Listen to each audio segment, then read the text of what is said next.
Comment bien régler sa cigarette électronique quand on débute? La cigarette électronique est encore connue sous le nom d'e-cigarette, d'e-cig ou de vape. Elle se présente sous forme de dispositif produisant de la vapeur sans combustion. La substance réchauffée est un liquide aromatisé. Elle constitue une alternative à la consommation du tabac et de la cigarette classique. En effet, l'inhalation de ce liquide présente moins de risques que les autres formes de produits stimulants. Le tabac et la cigarette traditionnelle renferment d'importantes quantités d'éléments cancérigènes. Il s'agit notamment du chrome, de l'arsenic ou du benzène. Ces substances toxiques ne sont présentes qu'en proportion insignifiante dans la vapeur de l'e-cig. Pour cette raison, la cigarette électronique entre dans de nombreux traitements antitabagiques. Le dispositif est en vente sur le marché chez plusieurs commerçants. Toutefois, si vous achetez votre pack de vape, vous devez d'abord le monter afin de le rendre fonctionnel. Pour ce faire, vous devez maîtriser certaines notions liées au dispositif. Ensuite, il faut recourir à certaines techniques et astuces pour réussir le montage de votre e-cig. Comment bien régler sa cigarette électronique pour bien débuter? Découvrez-le maintenant. Pourquoi est-il important de bien régler sa cigarette électronique? Le réglage de la cigarette électronique revêt une importance capitale pour tout type de vapoteur. Cette opération permet de mieux se familiariser avec ce matériel. En effet, la vape est un dispositif électronique qui possède de nombreux paramètres. Ils sont tous différents les uns des autres. Un mauvais ajustement de ceux-ci peut déteindre sur la qualité de la vapote. Chaque mode et chaque fonctionnalité répondent à un niveau de vapotage donné. Ils doivent donc faire l'objet d'adaptations au niveau du plaisir recherché par le vapoteur. Le réglage permet aussi de réunir le dosage nicotine, cigarette électronique. Un ajustement réussi de l'e-cigarette permet de ce fait de profiter d'une expérience unique de vape. Les chances d'une aventure réjouissante au royaume du plaisir des sens sont assurées. Ainsi, les papilles de l'utilisateur sont largement satisfaites à la fin de la consommation de l'e-liquide. Comment fonctionne une cigarette électronique? Le vapoteur inhale la vapeur produite par l'e-liquide sous l'effet de la combustion. Le fonctionnement du dispositif repose donc essentiellement sur le processus de chauffage de ce liquide électronique. Pour cela, le système est équipé d'une mèche de coton. Celle-ci peut être remplacée par une fibre de silice. Elle est imbibée dans une préparation. Cette solution est constituée des éléments suivants: de la glycérine végétale, du propylène glycol, des arômes liquides, de la nicotine. Ce dernier élément de la solution peut avoir différents niveaux de concentration. Une norme réglementaire les fixe entre 0 et 18 mg par millilitre. Pour actionner la cigarette électronique, le vapoteur doit appuyer sur le bouton d'allumage. À partir de cet instant, la résistance entourant la mèche commence à s'échauffer. Cette combustion réchauffe également le liquide électronique. Il s'ensuit alors d'une production de vapeur sous l'effet de la chaleur. En inspirant, le vapoteur inhale à la fois de l'air et de la vapeur. Certaines e-cigarettes, vendues dans le commerce, sont paramétrables avec des batteries à tension changeante. Pour bénéficier d'une bonne expérience de vape, l'utilisateur peut changer la tension et la puissance. Les e-cigarettes, plus légères, fonctionnent avec des tensions réduites. Cela permet au dispositif de consommer moins de nicotine. Quels sont les principaux composants d'une cigarette électronique? Une e-cigarette est composée de certains éléments essentiels. La batterie ou la pile est l'élément qui permet de faire démarrer tout le dispositif de l'e-cigarette. À l'achat du produit, elle est livrée dans le kit. Il peut toutefois arriver qu'elle s'use avec le temps. Pour la changer, certains critères doivent être pris en compte. L'autonomie, le milliampère, en abrégé mAh, est l'unité de mesure de l'autonomie d'une batterie. La longévité de la batterie de votre cigarette électronique est assurée si son mAh est élevé. Cette vérification est d'une grande importance. Elle vous permet de ne pas choisir une batterie de vapoteuse qui se décharge rapidement. Si vous êtes un habitué du vapotage, vous devez choisir une batterie de vape de grande autonomie. Ainsi, vous pouvez vapoter toute la journée sans risque d'avoir une pile plate. La puissance. La puissance est la tension optimale de sortie du courant. Elle est également un critère de choix d'une batterie pour cigarette électronique. Plus elle est élevée, plus votre résistance peut vite s'échauffer. Par conséquent, le niveau d'échauffement de la vapeur augmente aussi rapidement. Le nuage de vapeur à aspirer est donc plus dense. La puissance d'une batterie d'e-cigarette varie entre 1 et 200 watts. Vous devez alors faire votre choix en fonction de vos habitudes de vapotage. Le cliromiseur. Le cliromiseur se situe en haut du dispositif de vape. C'est cet élément qui produit la vapeur à aspirer par le vapoteur. Il contient un drip tip, une résistance et un réservoir. Avant chaque usage, il doit être rempli d'e-liquide. Selon le type de cigarette électronique dont vous disposez, vous pouvez recharger le cliromiseur par le bas ou par le haut. L'e-liquide. Le liquide pour e-cigarette est constitué d'un certain nombre d'éléments. Il s'agit des arômes, de la glycérine végétale et de propylène glycol. Certains types de cette substance peuvent renfermer de la nicotine. L'e-liquide est un maillon essentiel pour une expérience de vapotage réussie. Il doit donc aussi être choisi avec minutie.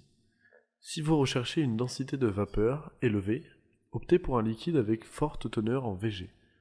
Une explication simplifiée de la loi d'Ohm. La loi d'Ohm est issue de la physique expérimentale. Elle permet de décrire l'interaction qui existe entre la tension du courant, son intensité et sa résistance. La tension est désignée par le symbole U. Elle s'exprime en volts. Elle permet à prendre la mesure de l'écart de la capacité électrique. Ce sont les deux bornes, positives et négatives, du circuit électrique qui sont considérées. L'intensité du courant est désignée par le symbole I et se mesure en ampères. A. Elle sert à évaluer le nombre d'électrons présents dans le montage électrique. La résistance, R, est mesurée en ohms. Elle sert à mesurer l'aptitude d'un corps à obstruer le passage du courant électrique. Cette résistance, R, est mesurée en ohms oméga. Voici la formule de la loi d'Ohm. U égale R fois I. Dans le cadre de la cigarette électronique, il faut alors déterminer l'intensité du courant en fonction de votre résistance. Vous pouvez ainsi savoir si la Q ou la batterie convient à votre usage ou pas. Comment mettre en application la loi d'Ohm dans la vape? La loi d'Ohm s'applique à la vape pour faire fonctionner le dispositif à la perfection. La résistance d'une cigarette électronique se présente comme le maillon clé du système. C'est en effet cet élément qui crée la vapeur sans laquelle il n'y a pas de vapotage. Paradoxalement, ce même dispositif ne peut pas démarrer si la batterie est dysfonctionnelle. C'est cet élément qui produit l'énergie nécessaire pour faire marcher la résistance de l'e-cigarette. La loi d'Ohm, en vape, permet donc d'identifier l'intensité du courant. Pour ce faire, la résistance du dispositif est prise en compte. Ce faisant, il est plus facile de déterminer si la batterie ou la Q convient à l'usage qui doit en être fait. Quelques déclinaisons de la loi d'Ohm. On peut inclure une quatrième donnée pour calculer cette loi d'Ohm. On note la puissance P exprimée en watts. Cela permet aussi d'anticiper la puissance délivrée par un AQ en pleine charge. Il y a I égale P divisé par U, R égale P divisé par I au carré, U égale P divisé par I. Cela sera alors plus facile pour une personne de calculer différemment la loi d'Ohm. Quels sont les différents modes d'une cigarette électronique? Il existe 4 modes pour une cigarette électronique. Chacun d'eux apporte une spécificité au fonctionnement du dispositif. Le mode Power est encore appelé wattage variable. Il est présent sur tous les modes électroniques. Ce paramétrage permet d'ajuster la puissance de l'e-cigarette à sa résistance. Ainsi, l'atomiseur ne s'expose pas au danger de surchauffe. Le deuxième mode qui est le mode contrôle de température.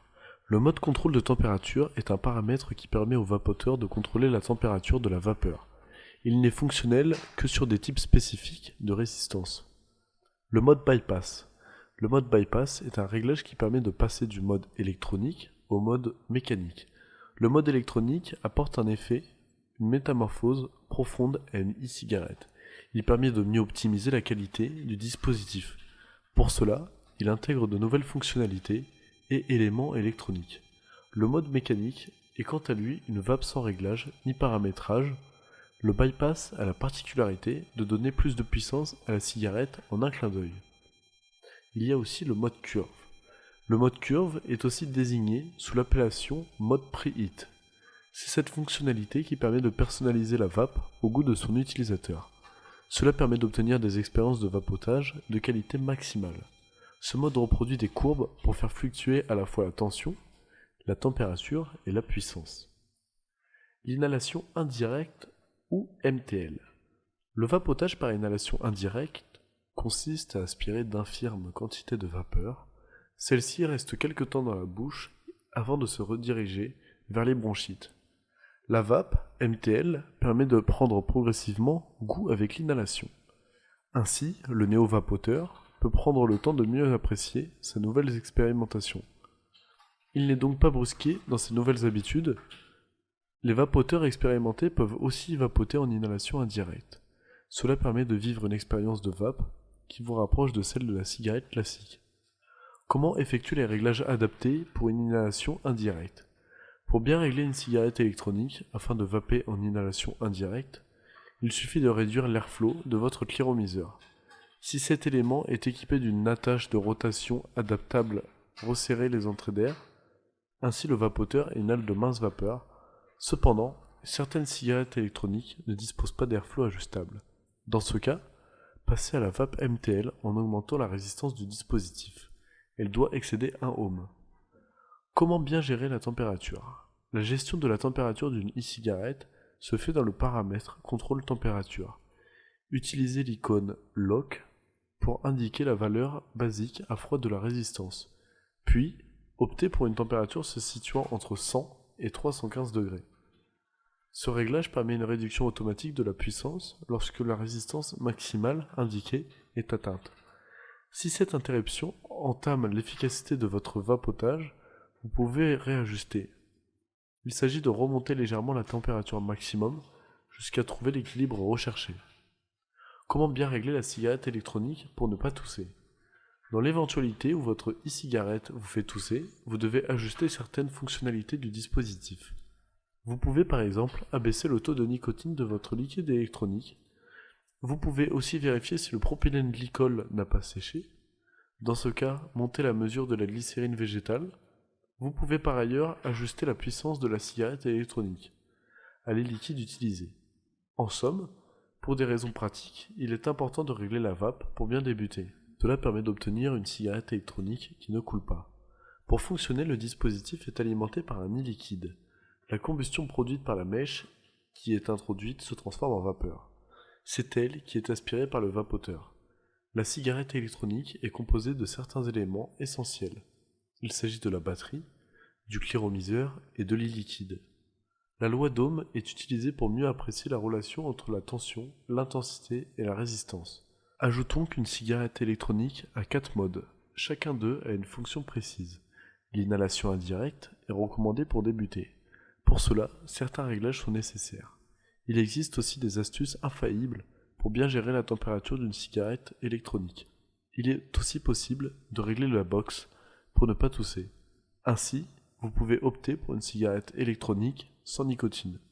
Vous pouvez aussi régler le dosage de nicotine dans la cigarette électronique. Comme on peut le voir, le plus compliqué reste de saisir ce problème de résistance.